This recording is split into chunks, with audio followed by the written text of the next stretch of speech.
फिर से स्वागत करता हूँ हमारे वीडियो चैनल में। आज हम डिस्कस करने वाले हैं रिप्रोडक्टिव सिस्टम, नर जनन तंत्र। नर जनन तंत्र में देखेंगे नर जनन तंत्र कौन कौन से पार्ट होते हैं, कौन कौन से उसके सब ऑर्गन्स होते हैं और किस तरह से एक रिप्रोडक्टिव सिस्टम की बनावट है। नर जनन तंत्र, male reproductive system. Male reproductive system में हम लोग देखेंगे वृषण, वृषण कोश, अधिवृक्क वृषण, शुक्रवाहक, मूत्रमार्ग, श्वसन एवं सहायक नलियां सम्मिलित होती हैं, सहायक ग्रंथियां सम्मिलित होती हैं इसमें। तो मतलब मेल रिप्रोडक्टिव सिस्टम में जो मेल रिप्रोडक्टिव सिस्टम के ऑर्गन्स के जो अंग हैं उसमें आपका वृषण है, वृषण कोश है, अधिवृषण है, शुक्रवाहक है, मूत्रमार्ग है, श्वसन है और एवं सहायक ग्रंथियां। सबसे पहले हम लोग स्टार्ट करते हैं किससे, वृषण से। हम लोग इसको इंग्लिश में बोलते हैं टेस्टिस। नर के लैंगिक अंग यानी कि किसके, मेल के जो आपका लैंगिक अंग है में वृषण प्रमुख जनन ग्रंथि है। मतलब क्या होता है, टेस्टिस जो है वो अपने आप में एक ग्लैंड भी है, ग्रंथि है, जिसको हम लोग क्या बोलते हैं, रिप्रोडक्टिव ग्रंथि बोलते हैं। वास्तव में ये जो पेट होता है, जो उदर होता है, उसके बाहर त्वचा व संयोजी ऊतकों की बनी हुई एक थैली के भीतर स्थित होते हैं, ठीक, जिसे हम लोग वृषण कोश या फिर स्कोटम कहते हैं। वृषण कोश सामान्य नाम इसको वृषण कोश या फोता बोलते हैं। रचनात्मक रूप से प्रत्येक वृषण श्वेत तंतु युक्त संयोजी ऊतकों के एक कैप्सूल में बंद रहता है, जिसमें 3 परतें होती हैं। आप अगर इस डायग्राम में देखें तो ये क्या है, आपका टेस्टिस है, ये स्ट्रक्चर जो भी है। इसके बाहर जो आप ये देख रहे हैं ये क्या है, आपका पूरा स्कोटम रीजन है। ये क्या होती है, एक त्वचा की थैलीनुमा संरचना होती है। अगर इस संरचना को हम लोग देखें तो ये 3 झिल्लियों की बनी होती है। जो सबसे बाहर की झिल्ली होती है, सबसे बाहर वाली झिल्ली जो होती है उसको हम बोलते हैं ट्यूनिका वेजिनिलिस, सबसे बाहर वाली झिल्ली। के अंदर जो होती है वो होती है ट्यूनिका एल्बुजिनिया। एंड नेक्स्ट उसके और अंदर जाते हैं तो वहाँ मिलता है ट्यूनिका वास्कुलोसा। तो 3 लेयर प्रेजेंट होती है किसके ऊपर, स्कोटल के ऊपर, यानी कि किसके ऊपर, जो आपका कैप्सूल है, कैप्सूल के ऊपर 3 लेयर मिलेंगे यहाँ। इसमें अगर थोड़ा सा आगे देखें तो प्रत्येक वृषण में लगभग 250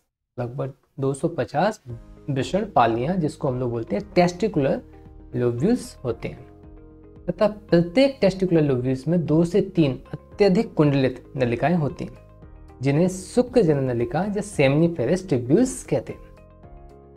इनकी जो संख्या है लगभग 750 से 1000 के लगभग रहती है, तथा प्रत्येक शुक्र जनन नलिका में सर्टोली सेल तथा जन्म कोशिकाएं होती हैं।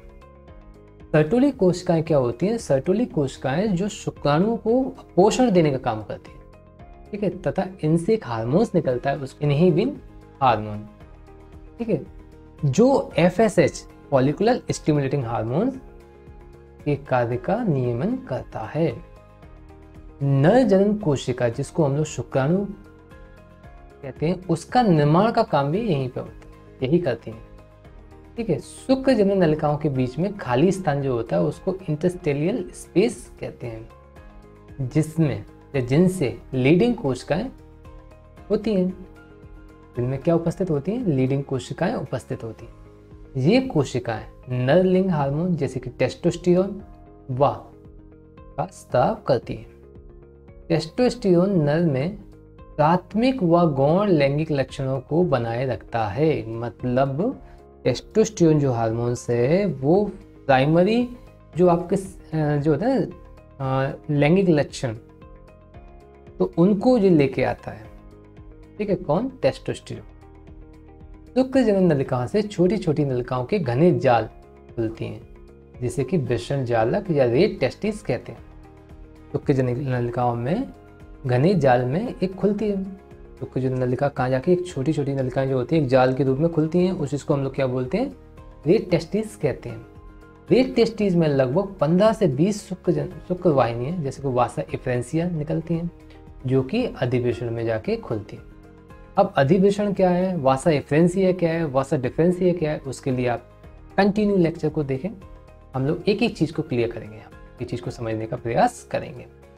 फर्स्ट आता है आपका स्कोटम। स्कोटम मतलब टेस्टिस के आगे, वृषण के आगे अगला जो पॉइंट है उसका क्या है, स्कोटम है। स्कोटम में आप देखेंगे क्या कि स्कोटम एक खोलनुमा संरचना है। आप इस डायग्राम को देखें तो क्या होता है, स्कोटम एक खोलनुमा संरचना है जिसके अंदर टेस्टिस जो है आपके, टेस्टिस अंदर सुरक्षित इसके अंदर रहते हैं। तो जो स्कोटम है जिसको हम लोग वृषण कोश बोलते हैं, वो मुख्य काम करता है ताप नियंत्रण का काम। वृषण का तापमान शरीर के तापमान से 2 से 3 डिग्री सेंटीग्रेड नीचे बनाए रखने का काम कौन करता है, स्कोटम करता है। जो तापमान, यही तापमान वो होता है जो शुक्राणु के परिवर्तन के लिए अनुकूल टेम्परेचर होता है, यानी कि एक फेवरेबल टेम्परेचर होता है शुक्राणुओं के बनने के लिए या मैच्योर होने के लिए। वृषण कोश डार्टोस पेशी, डार्टोस मसल्स तथा क्रिस्मास्टर पेशी के द्वारा उदर गुहा से जुड़ा होता है। जो आपका स्कोटम है ना, वो 2 पेशी होती हैं, जो डार्टोस पेशी तथा क्रिस्मास्टर पेशी। इनके द्वारा क्या होता है, जो कि आपका जो एब्डोमिनल रीजन होता है उससे अटैच होता है, पेट वाले हिस्से से अटैच होता है। सर्दियों के समय में क्या होता है, तापमान बहुत कम होता है, तो डार्टोस पेशियाँ क्या होती हैं, डार्टोस पेशियाँ तथा जो क्रिस्मास्टर जो पेशियाँ हैं आपकी, वो अंदर की तरफ सिकुड़ जाती हैं। तो स्कोटम जो होता है वो कहते हैं आपका कहाँ चला जाता है, पेट के अंदर की तरफ घुस जाता है थोड़ा सा। वैसे ही जैसे ही गर्मी आती है, जैसे ही अंदर गर्मी आती है तो उसको टेम्परेचर ज़्यादा बॉडी के अंदर हीट फील होता होगा, तो ये पेशियाँ जो होती हैं ना आपकी मास्टर पेशियाँ और डार्टोस पेशियाँ जो थोड़ी कह रहे हैं ढीली पड़ जाती हैं, तो स्कोटम जो होता है वो थोड़ा सा बाहर की तरफ एक लटकती हुई अवस्था में आ जाता है। ठीक है, पेट से थोड़ा सा दूर जाता है। क्यों? क्योंकि बॉडी के अंदर टेम्परेचर थोड़ा ज़्यादा होता है। ऐसी स्थिति में यहाँ पे टेस्टिस के अंदर कहते हैं स्पर्म फॉर्मेशन नहीं हो सकता, शुक्राणुओं का निर्माण नहीं हो सकता। जनन के समय वृषण जब उदर गुहा के बाहर वृषण कोश में नहीं आते तो इसे क्रिप्टोरिगिडिज्म कहते हैं। एक ऐसी बीमारी जिसमें जो आपके टेस्टिज होते हैं वो वृषण कोश में होते ही नहीं है। ठीक, आगे चलें तो आगे है एपिडाइडिमस, जिसको हम लोग अधिवेशन भी कहते हैं। वास्तव में अधिवेशन क्या होता है, तो ये क्या होता है, प्रत्येक अधिवेशन, प्रत्येक अधिवेशन एक लंबी कुंडलित नली होती है। कैसी होती है, एक लंबी कुंडलित नली होती है जो वृषण से जुड़ी रहती है, वृषण कोश के अंदर विद्यमान रहती है। वृषण कोश है जो आपके वृषण कोश के अंदर स्थित होती है नली। ठीक है, अधिवेशन में शुक्राणु संचित रहते हैं। अधिवेशन में क्या रहते हैं, शुक्राणु इकट्ठे रहते हैं। अधिवेशन शुक्राणुओं के वृषण से परिवहन के लिए एक मार्ग प्रदान करता है। अधिवेशन क्या करता है, शुक्राणुओं को एक जगह से दूसरी जगह तक जाने के लिए क्या करता है, एक रास्ता प्रोवाइड करता है। अगर थोड़ा आगे देखें तो अधिवेशन 3 भाग होते हैं। एक होता है शीर्ष अधिवेशन, एक मध्य अधिवेशन और तीसरा होता है पुच्छक अधिवेशन। कैपुट एपिडाइडिमस, कॉर्पस एपिडाइडिमस और गुडा एपिडाइडिमस। ठीक है, अगर थोड़ा सा और देखें इसमें, कंटिन्यू चले हम लोग आगे देखते हैं, तो शुक्रवाहन जिसको हम लोग बोलते हैं वासा इफ्रेंसिया, वास इफ्रेंसिया भी बोलते हैं इसको। वास इफ्रेंसिया में क्या देखते हैं हम लोग, जैसे कि प्रत्येक अधिवेशन से नली के रूप में शुक्रवाहक निकलता है। यह मूत्राशय के ऊपर से होता हुआ आगे बढ़कर उदर के भीतर यानी कि पेट के भीतर पहुंचता है और शुक्राशय की वाहिनी से मिलकर स्खलित यानी कि एजेकुलेटरी डक्ट का निर्माण करता है। एजेकुलेटरी डक्ट जो होती है मूत्र मार्ग में खुलती है। एजेकुलेटरी डक्ट जो होगी वो आगे जाके कहाँ खुलेगी, ये जो आगे जाके खुलेगी ना, ये डक्ट आप देख रहे हैं, ये डक्ट आगे जाके कहाँ खुलेगी, ये आपके मूत्राशय में, ठीक है, मूत्र मार्ग में, सॉरी मूत्र मार्ग में आगे जाके खुलेगी। आगे आता है यूरेथ्रा, जिसको हम लोग बोलते हैं मूत्र मार्ग। नर में मूत्र मार्ग लगभग 15 से 20 सेंटीमीटर लंबा होता है। इसकी लंबाई कितनी है, 15 से 20 सेंटीमीटर। वह 3 भागों में विभेदित रहती है, 3 भागों में बटा होता है। एक अग्रवर्ती प्रोस्टेट, मध्यवर्ती झिल्ली, दूसरा भाग होता है मध्यवर्ती झिल्ली भाग, तीसरा होता है पश्चवर्तीय शिशन भाग। अग्रवर्ती प्रोस्टेट जो भाग होता है, यह भाग प्रोस्टेट ग्रंथि से गुजरता है। किससे गुजरता है, प्रोस्टेट ग्रंथि से। मध्यवर्ती भाग होता है और लास्ट में होता है आपका पश्चवर्ती शिशन भाग। यह मैथुन अंग होता है, ऑपुलेटरी ऑर्गन्स भी कहते हैं, शिशन से होकर गुजरेगा जी। ठीक है। मूत्र मार्ग शुक्र व मूत्र दोनों के लिए मार्ग का काम करता है, मतलब स्पर्म के लिए प्लस यूरिन के लिए, दोनों के लिए एक ये आपका एक ऑर्गन है जिसको हम लोग क्या बोलते हैं, आपका मूत्र मार्ग। इसी से आपका शुक्रों का भी निष्कासन बाहर होगा और इसी से क्या होगा आपका, इसी से आपका यूरिन का भी डिस्चार्ज बॉडी से बाहर होता है।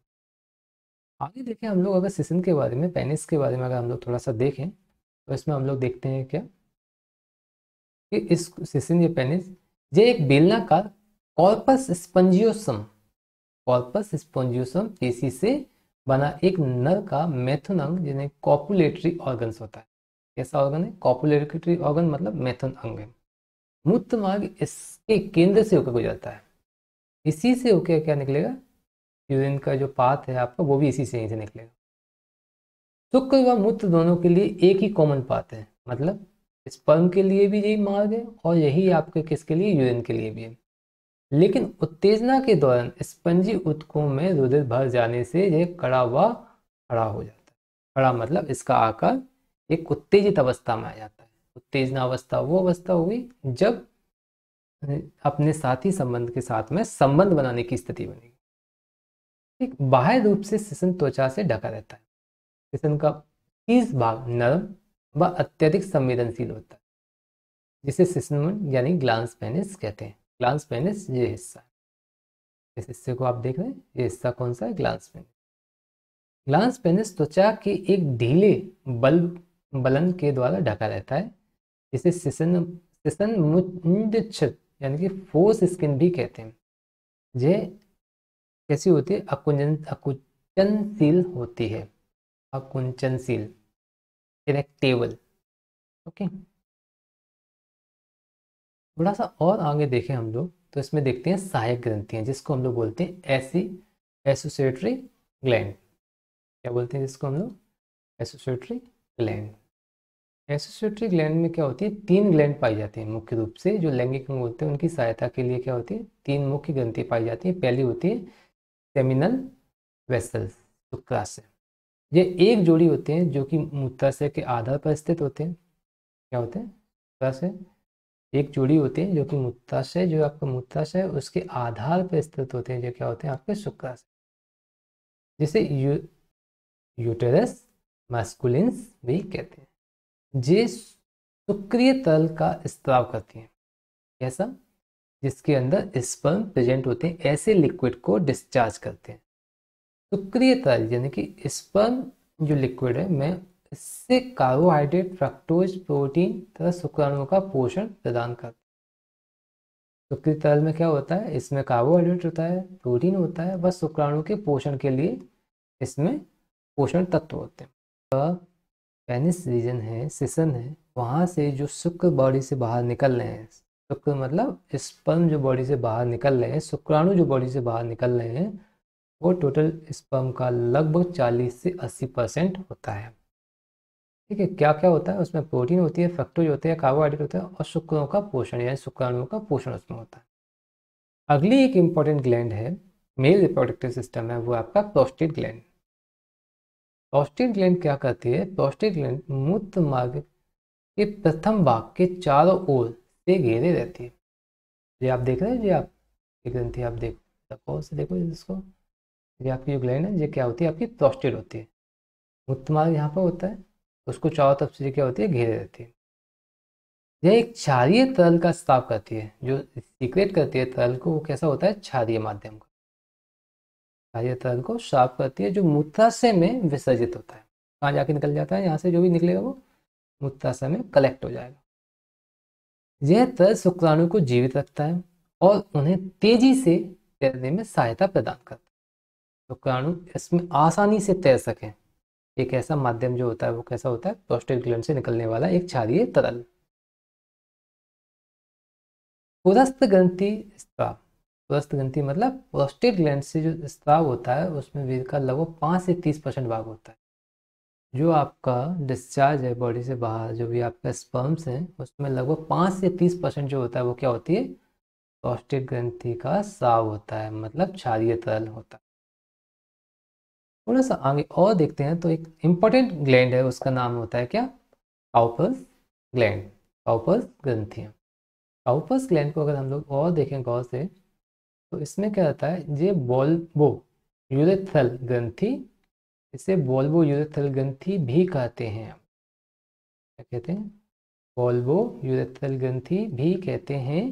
ये एक जोड़ी के रूप में होती है। आप इसमें गौर से देखें इस डायग्राम में, तो जो आप देख रहे हैं ये एक जोड़ी के रूप में, ये आपकी क्या है, काउपस ग्लैंड है। प्रोस्टेट के नीचे स्थित होती है, यानी कि ऊपर प्रोस्टेट है और नीचे की तरफ क्या है, आपकी काउपस ग्लैंड है। यहाँ से जो माध्यम निकलता है वो सफ़ेद माध्यम निकलता है, वो भी कैसा होता है, क्षारीय माध्यम होता है।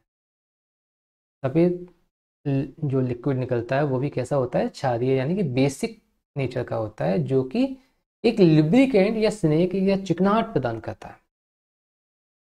तो स्पर्म में जो भी आप जो चिकनापन देखते हैं या चिकनापन आप महसूस करते हैं, वो कहते हैं क्या होता है, वास्तव में काउपस ग्लैंड का सीक्रेशन होता है, व्हाइट कलर डिस्चार्ज।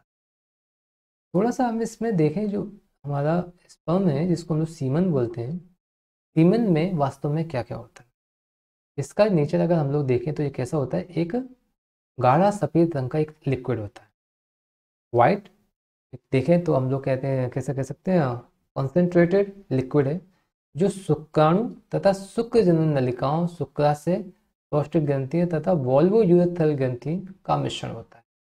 मतलब इस लिक्विड के अंदर क्या क्या होगा, इसके अंदर उपस्थित होगा आपका क्या, शुक्राणु उपस्थित होंगे, इसी के अंदर शुक्र जनन नलिकाओं से जो भी सीक्रेशन हो रहा है वो भी इसी में होगा, शुक्राशय जो प्रोस्टेट ग्रंथि है वो भी इसी के अंदर होगा, यूरेथ्रल जो ग्रंथि है वहाँ से जो सीक्रेशन निकलेगा वो भी इसी में होगा।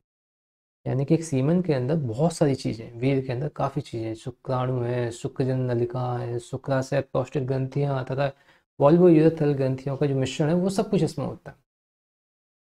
इजैकुलेशन में वीर का लगभग, यानी कि सीमन का लगभग औसतन आयतन 2 से 5.5 ml लगभग एक बार में डिस्चार्ज, 2 से लेके लगभग 5 ml या 5.5 ml एक बार में इजैकुलेशन में ह्यूमन बॉडी से बाहर आता है। इसमें 200 से 300 मिलियन शुक्राणु होते हैं, यानी कि वन टाइम इजैकुलेशन में लगभग 200 to 300 मिलियंस स्पर्म होते हैं। ठीक है। सामान्य जनन क्षमता हेतु लगभग 60% शुक्राणु सामान्य आकृति वाले होने चाहिए, ये एक इम्पोर्टेंट लाइन है। यानी कि अगर किसी पर्सन के अंदर इससे अमाउंट कम है स्पर्म का, तो वहाँ पे जन्म देने की क्षमता कैसी हो जाती है, थोड़ी सी कम हो जाती है। एक सीमेन टेस्ट किट आप देख रहे हैं सामने, इसके अंदर क्या होता है, सीमेन सैंपल लिया जाता है और फाइंड किया जाता है कि पर्सन जिसके अंदर भी जो रिप्रोडक्टिव कैपेबिलिटी नहीं है, तो वहाँ कहाँ प्रॉब्लम आ रही है, वहाँ फीमेल्स के साथ में है या मेल्स के साथ में है, तो उसको हम लोग क्या टेस्ट करते हैं, सीमेन सैंपल लेके उसके अंदर शुक्राणु का अमाउंट या फिर हम लोग का स्पर्म का अमाउंट फाइंड करते हैं। ठीक है। तो उसके लिए कम से कम 60%, जब तक आपके बॉडी यानी कि जो आपका सीमेन है उसमें लगभग 60% क्या नहीं होंगे, स्पर्म नहीं होंगे, तब तक जन्म देने की क्षमता थोड़ा सा कम रहती है। तथा 40% शुक्राणु तीव्र गतिशील वाले होने चाहिए, ये भी एक कंडीशन है। मतलब 40% शुक्राणु उसमें 40% स्पर्म ऐसे होने चाहिए जो कि फास्ट मूविंग हो। ठीक है। जब शुक्राणुओं की मात्रा 20 मिलियन से 7 मिलियन के नीचे होती है, तो उसे हम लोग क्या कहते हैं, स्ट्राइल कंडीशन बोलते हैं। ये बहुत बड़ा संकट है, बहुत बड़ा संकट है, बहुत बड़ा संकट। मतलब अब लगभग इसमें कितना बताया, लगभग 200 से 300 लेके मिलियन लगभग शुक्राणु होते हैं, लेकिन अगर उनकी संख्या अगर 20 मिलियन ही रह जाए, तो उस कंडीशन को क्या बोला है उन्होंने, उस कंडीशन को बुलाया क्या, ट्रायल कंडीशन, बंदे कंडीशन। इसका अगर पीएच देखें ना, तो लगभग 7 से लेके 7.2 से लेके 7.7 तक होता है। नेचर में अगर देखें तो इसको अगर, तो हम लोग कैसे देखते हैं, एक दूधीय पदार्थ टाइप का होता है।